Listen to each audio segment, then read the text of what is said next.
খুলে পড়িতেছি আলহামদুলিল্লাহ। কুরবানি কি জিনিস একদম সংক্ষিপ্ত আমি আলোচনা করব। ক্বালা আসহাবু ইয়া রাসূলুল্লাহ সাল্লাল্লাহু আলাইহি সাল্লাম, সাহাবী জিজ্ঞাসা করছে, ইয়া রাসূলুল্লাহ কুরবানি কি জিনিস? মা হাযিহিল আদাহি, কুরবানি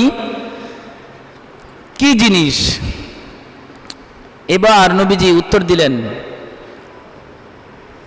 ক্বালা সুন্নাতু আবিকি ইব্রাহিম, নবীজি বললেন কুরবানি হলো ইব্রাহিম আলাইহিস সালামের সুন্নত। সুবহানাল্লাহ পড়েন। কাজেই এই সুন্নত আমার আপনার হবে ঠিক তখন, আল্লাহ পাকের পছন্দনীয় ঠিক তখন হবে যখন আল্লাহ পাক যেটা চাচ্ছেন আমার আপনার থেকে ওই কুরবানি হলেই আল্লাহ তাআলা কবুল করবেন। কথা কোন ঠিকই ঠিক না? এবার সাহাবী জিজ্ঞাসা করলো, ইয়া রাসূলুল্লাহ, ইয়া হাবিবাল্লাহ, কুরবানি করলে আমাদের লাভ কি আছে? ওর মধ্যে কি রয়েছে?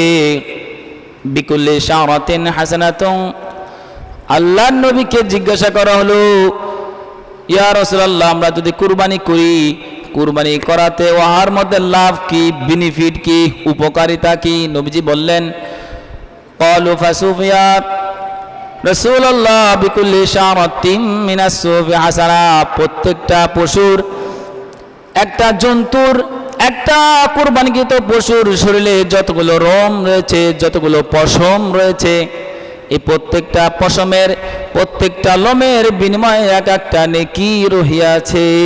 সুবহানাল্লাহ পড়েন। যারাই কুরবানি দিচ্ছেন আলহামদুলিল্লাহ, একটা জন্তু, একটা পশুর শরীরে কতগুলো পশম থাকে বলেন? গুণা সম্ভব আমার আপনার?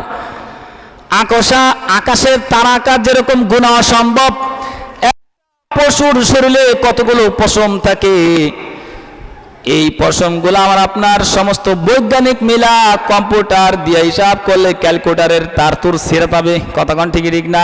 এত পরিমাণ রাখছেন এই একটা পশুর, একটা জন্তুর এক একটা লোমের পরিবর্তে আল্লাহ তাআলা আমল নামে এক একটা নেকি লিখে দেন। সুবহানাল্লাহ বিহামদি। যারা কুরবানি করবেন তাদের সময় সে কুরবানি না করে, কুরবানি করার